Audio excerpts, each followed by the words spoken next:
কোনো একজন নারী, সে হয়তো পর্দা মেনটেন করে না, একটু হিপ হপ স্টাইলে চলাফেরা করে, তো সে ভাবলো যে না, আমি তো অনেক ভুল করে ফেলছি, আমি সংশোধন হব, আমি প্র্যাকটিসিং হতে চাই। তো এখন যখন সে আপনার কাছে আসছে নাসিহাত নেওয়ার জন্য, আপনি যদি বলেন যে তোমার এই করতে হবে, বোরকা ঝুলাইতে হবে, হাত মোজা পা মোজা, পারবে?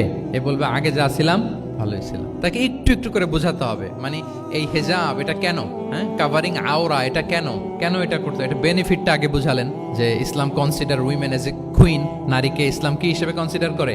রানী হিসেবে। তো রানীর তো একটা ড্রেস কোড থাকবে, স্পেশাল পোশাক থাকবে, এগুলো বুঝাবেন। সে যাতে একটু নিজেকে গুছিয়ে চলে, শুরুর দিকে আপনি এই বার্তা দিতে পারেন যে একটু গুছিয়ে চলতে হবে। এরপর একটু শালীন পোশাকে যেন সে অভ্যস্ত হয়, এটা বললেন। সে যখন শালীন পোশাকে অভ্যস্ত, তারপরে হেজাবের ফজিলত বললেন, সে যেন হেজাব পরে। যখন সে হেজাব পরে, এরপরে তাকে নেকাবের কথা বললেন। এইভাবে আস্তে আস্তে তাকে বোঝাতে হবে। কিন্তু একবারে যদি সব চাপিয়ে দেন, বলেন তো আওয়াজ করে, সে কি ওটা রিসিভ করতে পারবে? কারণ এই যে গ্রাজুয়ালিটি আর তাদাররুজ, এই সিস্টেমটা আপনি ভায়োলেট করেন নাই। একটু একটু করে বললে এটা মানুষের ফিতরাতের সাথেও যায়, তার নেচারের সাথেও যায়। আমরা মদ হারাম হওয়ার কথা জানি। কয়টা স্টেপে হারাম হয়েছিল মদ?